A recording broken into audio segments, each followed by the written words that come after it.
But before all that, tonight's top story. It was just carnage. Those are the words of a woman who saw the aftermath of a car bomb attack on the girlfriend of a policeman. The police say the woman was lucky not to have been seriously hurt or killed in the attack in East Belfast. Our reporter Sharon O'Neill has the story. Another attempt to kill, and this time they almost did. The girlfriend of a police officer was injured when a suspected booby trap bomb exploded under her car in East Belfast. It went off at 7:30 this morning as a 38-year-old reversed out of the driveway of a house in Kingsdale Park. The damage to the front of her car clearly shows how lucky she was. The device was strapped to the passenger side of the car. But police refused to speculate if the bombers were expecting her boyfriend to be that passenger. The Army have confirmed that this device was designed to cause death or serious injury. And in fact, had the person possibly been sitting on the passenger side of the car, they're probably talking about a fatality here today. The fact that this attack took place so close to police headquarters signals two things: the intention and daring of those determined to commit murder. Army bomb disposal experts were quickly on the scene, which remained sealed off all day as officers and forensic experts combed the area for clues. This is a quiet neighbourhood packed with young families and many elderly people. Heard a very loud bang, you know. I thought it was just at the corner, so it was. And what did it sound like? Just a big explosion, you know. And I'm sure it would waken the dead, you know, it's so loud. Helen Moore drove past the car bomb twice. I was actually about to leave the house again when I actually heard the bang. I thought, what was that? Couldn't believe that it would be a bomb. I actually thought it was an accident out on the front of the road. I could see smoke, and by the time I came out, because I actually came back into the house, I just sort of to collect myself, and when I went back out and went round the corner, there was smoke and the police had already arrived by that stage, so, you know, it was just carnage.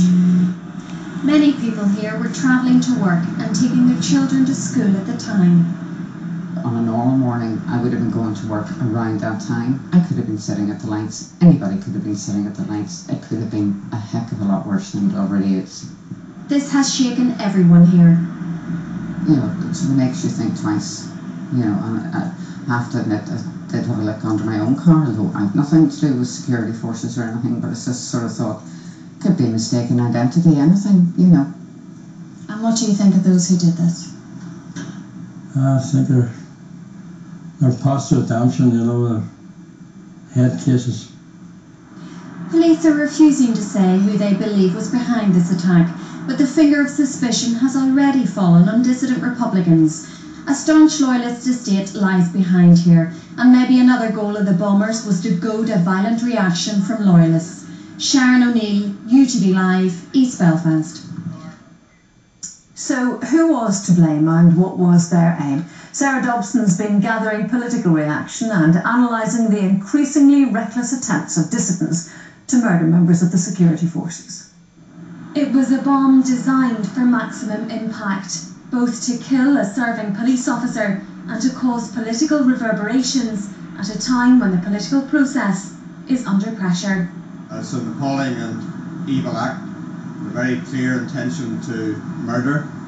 It, I think, justifies the caution that I and others have taken to make sure that we get the resources right for policing and justice.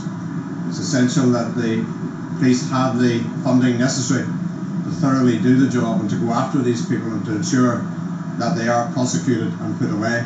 Given that in the course of this week also we have been involved in very important discussions around funding for the transfer of power in policing and justice, then it's clear to me that the last thing that the people engaged in these attacks want to see is us being successful in that endeavour.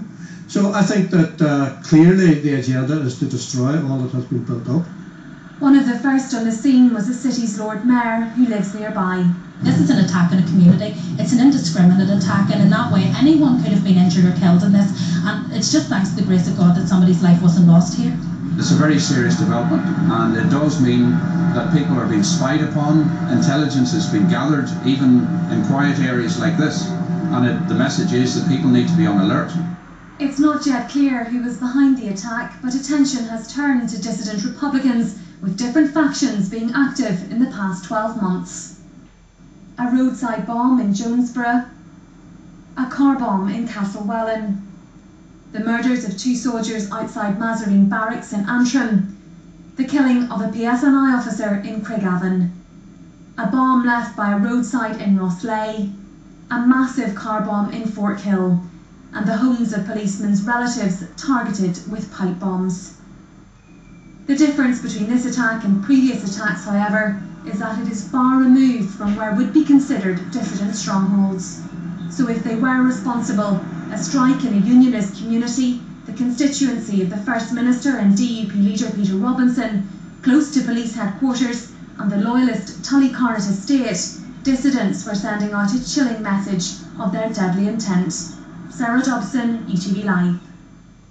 Well, Sharon O'Neill and our political editor Ken Reid join us now. Sharon, if I could start with you, this was an audacious attack, literally round the corner from police headquarters. It was, and not only that, as Sarah just said, it was on the back door of a staunchly Loyalist estate, Tullycarnet, which is the stronghold of the UDA. Now, Loyalist sources are telling me tonight there's great unease within the Loyalist community over the level of dissident threat. Remember, after Mazarine, the murder of the 2 sappers, in Craigavon, the murder of the police officer, Loyalist paramilitaries halted the decommissioning of their weapons, but they were reassured by the police that they could handle this dissident threat. Now, can Loyalists keep a lid on this if this is proven that dissidents are behind this attack? That's a very obvious concern then, if this was dissidents. Well, it is, and obviously a concern that Reg MP rightly noted there was as well. This is in Peter Robinson's backyard. Sends out a defiant message, but also the accuracy of the intelligence here. This is an area that is predominantly unionist, but they were able to find where a police officer lives, were able to monitor his movements, and they're very worrying developments. And the political implications of something like this, Ken Reid, must be immense. Well, I think that Peter Robinson obviously was very concerned. It's in his constituency, and Martin McGuinness as well. But if you go back to the attack last March of the murder of the 2 soldiers in Antrim and then the murder of Constable Stephen Carroll, the political reaction was interesting. If anything, it helped the process. And I have to say, having talked to both Peter Robinson and Martin McGuinness in the last few hours, I did get this feeling that, yes, once again, the process is under attack, but they are very united in the message that they want to move on. And that's the irony. There's no doubt that perhaps what's happening here is actually an attack on the political process. We know we're in delicate negotiations over the devolution of policing and justice. But I certainly feel tonight that there's quite a united front in the executive, and we haven't been able to say that over the past few months.